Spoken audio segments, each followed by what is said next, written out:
Bonjour à tous. Eh bien, pour cette quatrième semaine de confinement, j'espère déjà que vous allez tous très très bien, évidemment, et que le temps ne vous semble pas trop long. Je vais vous proposer un exercice assez ludique que tout le monde peut faire puisqu'il s'agit d'un exercice au stylo. Ça va nous permettre de revoir les contrastes, les valeurs, de revoir également les proportions. Donc, je vais décomposer l'exercice en deux temps. Et vous verrez qu'après, vous pourrez bien sûr vous exercer. L'idée étant que vous refassiez régulièrement les choses que je vous propose pour finir par les maîtriser. Voilà. J'espère que vous prendrez encore cette fois-ci beaucoup de plaisir. N'oubliez pas de vous abonner à la chaîne si toutefois vous voulez avoir les nouvelles vidéos dès qu'elles sortent. Je vous dis donc à tout de suite.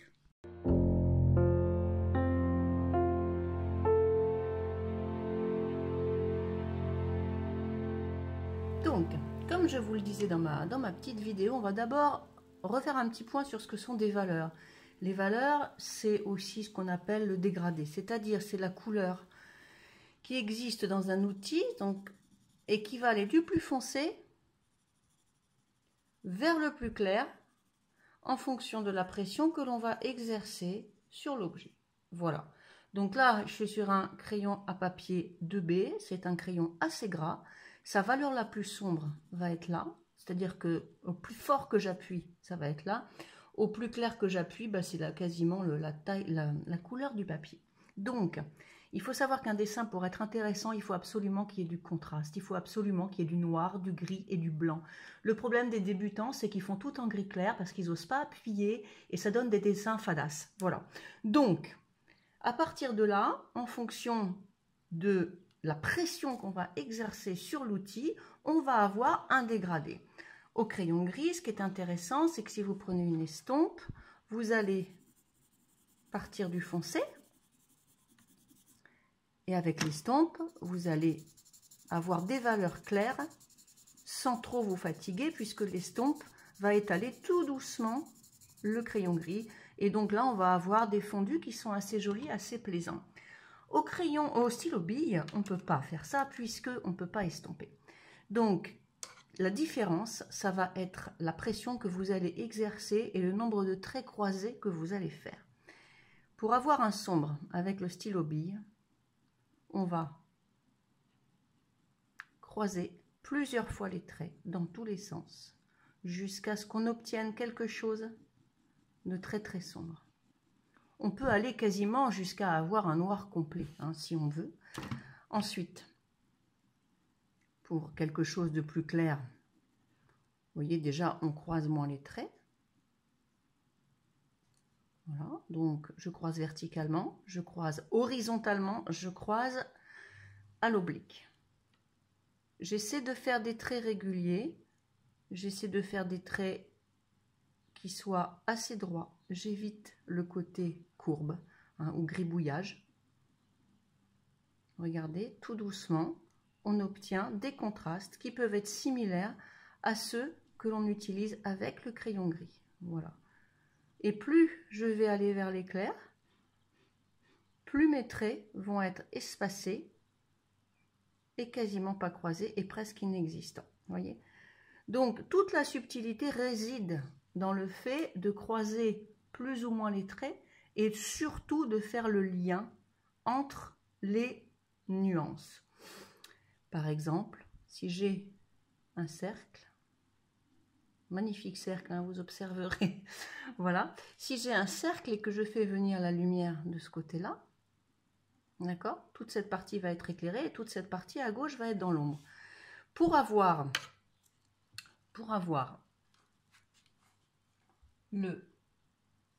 l'ombre ici, je vais venir croiser mes traits au plus près de la forme. Plus je suis proche de l'objet, moins j'ai de lumière, ok? Donc j'hésite pas, d'accord? Et là, je vais avoir des traits qui vont être extrêmement serrés, extrêmement denses. Voilà. Et plus je vais m'éloigner de la forme, plus mes traits vont être légers. J'appuie à peine et je croise à peine, d'accord? Ici, pour l'arrondi, je vais travailler dans le sens de la forme. Évitez tout de suite les lignes verticales. Sur un cercle, sur une sphère, c'est pas conseillé. Observez la forme que vous avez à travailler et ensuite adaptez votre geste. Là, je suis censée avoir peu de lumière puisque je suis au plus proche de mon sol. Vous voyez, là, je croise, je repasse par-dessus à plusieurs reprises.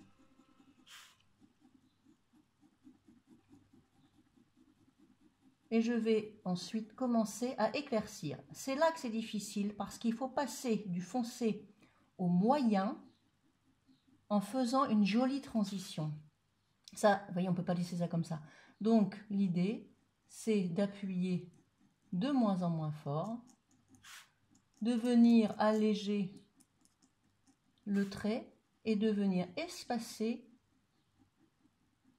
les petites rayures. Et on crée un chevauchement à la jonction, vous voyez, des deux nuances. J'essaie d'être le plus clair possible. Pas évident hein, d'employer les bons mots. Bon, l'intérêt, c'est que vous pouvez toujours revenir en arrière encore une fois et réécouter l'explication à loisir. Vous voyez? Voilà. Et petit à petit, j'ai une boule, une sphère qui est dans l'ombre à gauche et que la lumière vient heurter sur votre droite, voyez, et ça fonctionne pas mal. Voilà, donc tout l'art de croiser les traits verticalement, verticalement, horizontalement à l'oblique et de faire une jonction choisie entre toutes les teintes. Il va falloir que vous vous entraîniez sur des formes simples. Vous prenez un rectangle et vous essayez de faire un dégradé assez joli sur ce rectangle en faisant venir la lumière d'un côté. On va donc passer maintenant à l'application de cette petite explication sur un sujet que j'ai choisi qui est un chapeau que certains d'entre vous connaissent déjà. J'ai pris une forme simple. Alors attention, ne dessinez pas trop grand. Dans un premier temps, faites même petit pour pouvoir avoir quelque chose de facilement réalisable. Plus vous ferez grand, plus il y aura de traits à faire. Voilà, on se rejoint tout de suite sur l'exercice du chapeau. Voilà le chapeau. Alors, je l'ai prédessiné pour que la vidéo ne dure pas trop longtemps. Donc, je l'ai dessiné à peu près à l'échelle. Hein. Vous verrez que quand on le dessine, vous ferez bien attention à des choses quand même précises. Vous dessinerez cette partie d'abord, ici, d'accord? Et vous vous apercevrez que ici, il y a exactement la même distance que ça, d'accord? Donc ça, c'est important. Vous remarquerez également que ce point-là et celui-ci ne sont pas face à face. Faites attention parce que notre cerveau nous joue des tours. Notre cerveau est un coquin. Et si vous n'observez pas à chaque fois que vous faites un trait, quelle est sa correspondance verticale ou horizontale, vous allez avoir des erreurs. Voilà. Donc, attention, ce point et ce point ne sont pas au même niveau. OK ? Et puis, vous constaterez également que ici, on passe un peu en dessous de la moitié de la forme.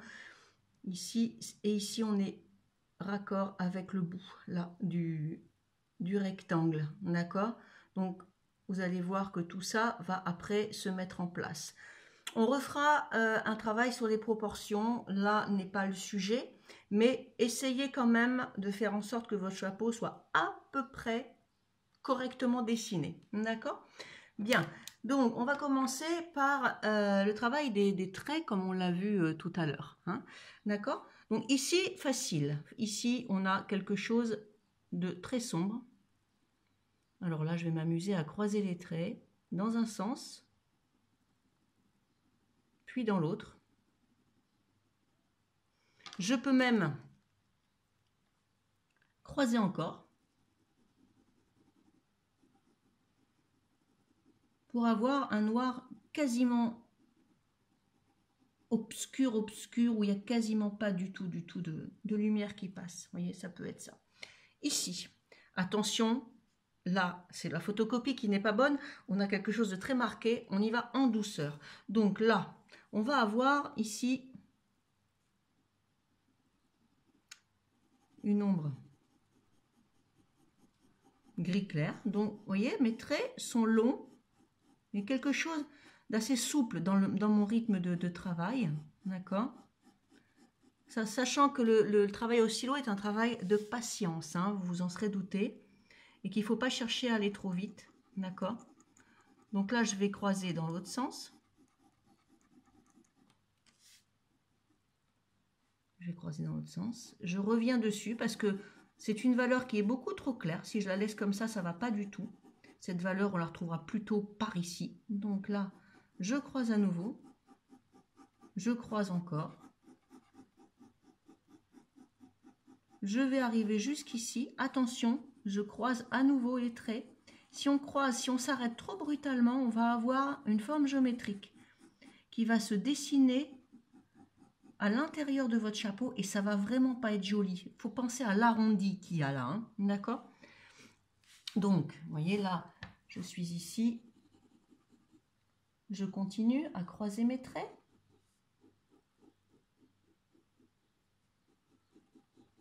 Comme ceci. Arrivé là, je m'aperçois que c'est encore plus foncé. Et regardez mon geste ici. Je vais accompagner l'arrondi. Je vais accompagner l'arrondi en essayant, vous voyez, d'avoir quelque chose qui tourne comme ceci. De manière à ne pas avoir cette forme géométrique qui n'est pas très très jolie. Hein, d'accord? Et là, comme c'est plus foncé, eh bien comme tout à l'heure,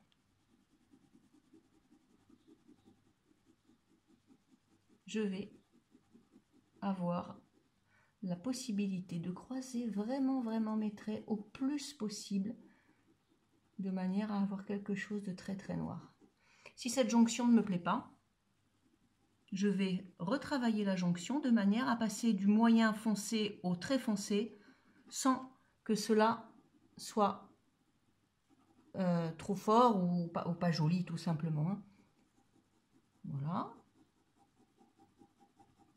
Et je croise encore. Je croise jusqu'à ce que que ça me semble moi assez sombre. Hein.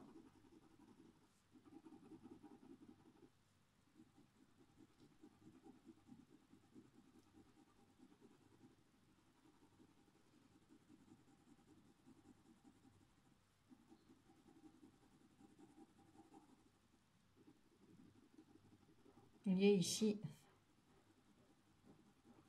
j'appuie. Hein.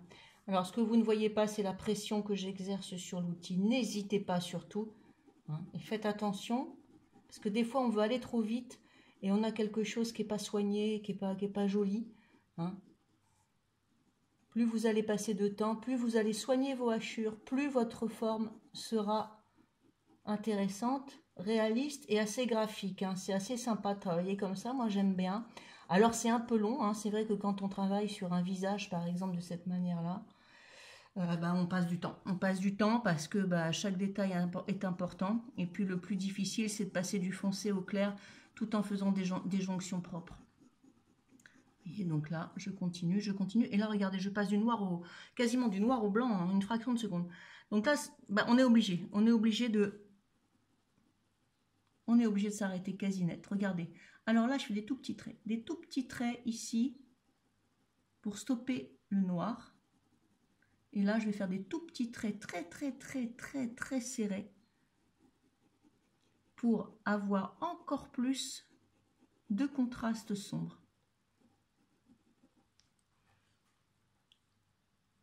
Ici, je vais avoir ici, vous voyez, une forme là.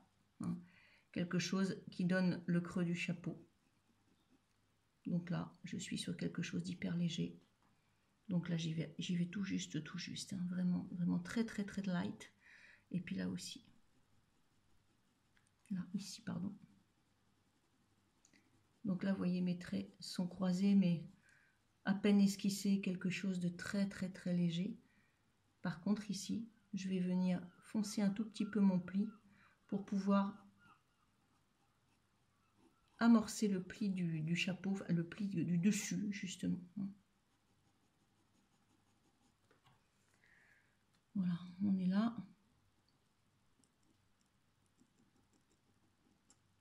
Voilà. Ici, donc, à la limite, on va pouvoir effacer les traits de construction. Et vous verrez, vous allez avoir le chapeau qui va apparaître ici, le dessus. Alors ici, il y a quelque chose qu'on n'a pas fait. C'est cette partie. Un gris un peu plus clair qui va monter sur le rebord, sur le petit bourrelet qu'on a en haut. Voilà, et on va le symboliser comme ça. Comme ceci. Voilà. Là, ça va monter un tout petit peu plus haut.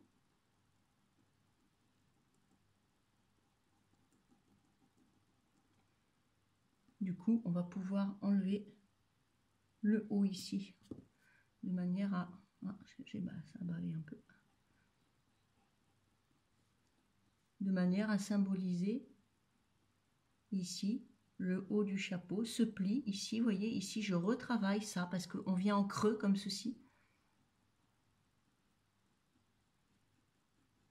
Voilà, et après je peux évidemment, hein, si vous n'êtes pas satisfait, du dégradé ou autre, vous pouvez revenir dessus. Hein. Par contre, une fois que c'est noir, on ne peut plus rien faire, hein, on ne peut pas gommer, on peut... Voilà, donc allez-y, il vaut mieux revenir plutôt que d'y aller franco du premier coup et de se dire « Ah mince, j'ai été trop loin, quoi. » Voilà, ici on a le rebord du chapeau. Alors là, c'est pareil, c'est comme ici. Hein, vous avez des traits extrêmement serrés.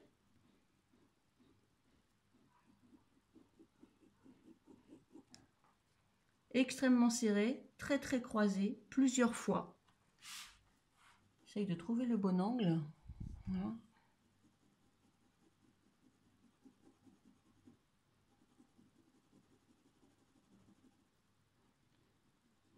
Alors quand c'est noir comme ça, bon, on peut être moins soigneux, on sait que c'est noir, bon, c'est vrai qu'on peut aller un petit peu plus vite, tout en respectant le côté hachure si on peut. D'accord. Là, ça va être la même chose, donc bon, allons-y. Hein. Allons-y, toujours croisé noir.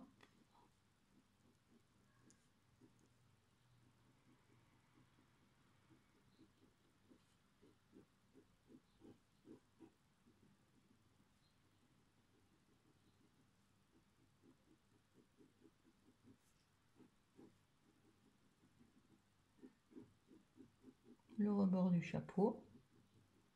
Alors plus vous allez pratiquer, comme pour tout, hein, plus vous allez travailler, moins vous allez vous impatienter, plus vous allez sentir à quel moment on relâche la pression, à quel moment on met du foncé, à quel moment on met du clair, à quel moment j'espace, etc. Il va falloir que vous en fassiez plusieurs avant d'avoir un résultat à peu près satisfaisant. Comme pour beaucoup de choses, moi je vous montre ça pour essayer de vous montrer un exemple simple, mais n'essayez pas de me faire ça en 10 minutes, histoire de... prenez patience, encore une fois, essayez sur des formes simples avant pour comprendre le geste, c'est vraiment hyper important. D'accord? Donc là, on a du creux quasiment. Ici, vous voyez, on a ça. Ah, c'est pas trop ce que c'est, mais on va dire que c'est un pli. Donc là, on va partir sur des traits, mais alors hyper légers.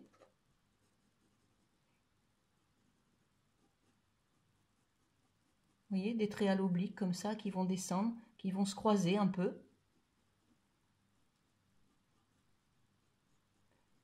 Pour donner cette espèce d'ombre qu'il y a là, il y en a une autre ici. J'essaye pas d'inventer, hein, je regarde un peu comment c'est fait.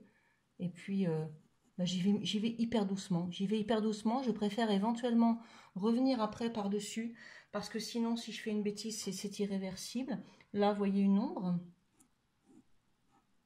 Okay, qui va aller jusque là. Alors là, c'est très foncé. On reprend. Hein, là, très foncé. Et puis là, bah, justement, c'est là qu'on va faire la jonction entre deux valeurs sombres. Ici. Voilà, à ce niveau-là, on va croiser les traits. Alors, jusqu'ici à peu près, hein, d'accord. Croiser les traits pour qu'il y ait un beau dégradé et qu'on voit bien l'ombre. Alors, j'ai tracé un trait au bic, c'est peut-être... Ne le faites pas, ne le faites pas. Hein, là, ça, il ne faudrait pas que vous le fassiez. Moins il y aura de traits de construction, plus votre dessin va sembler intéressant. Voilà, donc là on continue tranquille, on est sur quelque chose d'un peu gris, moyen. La nuance n'est pas très, très différente hein, d'ici ou de là, c'est à peu près la même chose. Donc on va patiemment aller jusque là.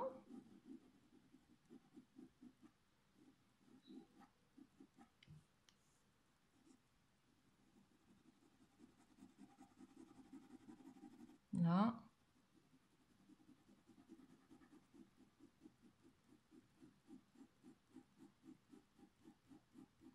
Et puis ici, vous avez vu ici, c'est un petit peu plus foncé. Donc, je vais travailler mon ombre un peu différemment.